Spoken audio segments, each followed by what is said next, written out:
record year last year. We continued to grow very quickly across our major product groups. Even Q1 was a record for us. Now, unfortunately, that growth is almost all coming from outside the United States, and we are hiring more and more people outside the United States. But our customer base now is about 95% non-U.S. companies, non-U.S. payment companies. And what are you seeing out of those customers with regards to the use of the crypto assets, Brad? Look, the demand for our core product, which uses XRP to facilitate these cross-border payments, the demand for that grew 8x year over year. So from Q1 last year to Q1 this year, it grew 8x.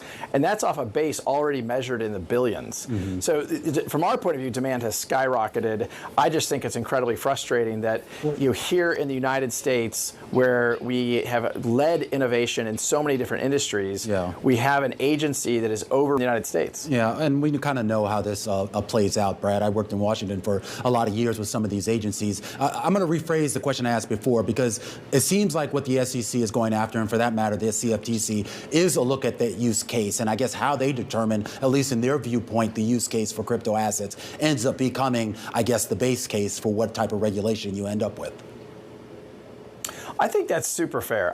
Look, I think the different use cases, and one of the things I have certainly pushed from the earliest days of my tenure here at Ripple is it's all about utility. And there's going to be different shapes and different sizes. We're going to live in what I describe as a multi-chain, multi-crypto world. There isn't going to be one winner to rule them all. And I think the way the SEC here in the US at least has acted is, hey, we'll comment on Bitcoin, but we won't even comment anymore about Ether, despite previously leadership of the SEC saying that Ether is not a security.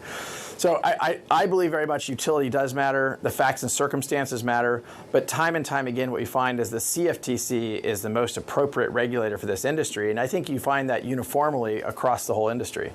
So, Brad, you talk about how the U.S., this is kind of a U.S. specific issue in many senses. How do you see that being formative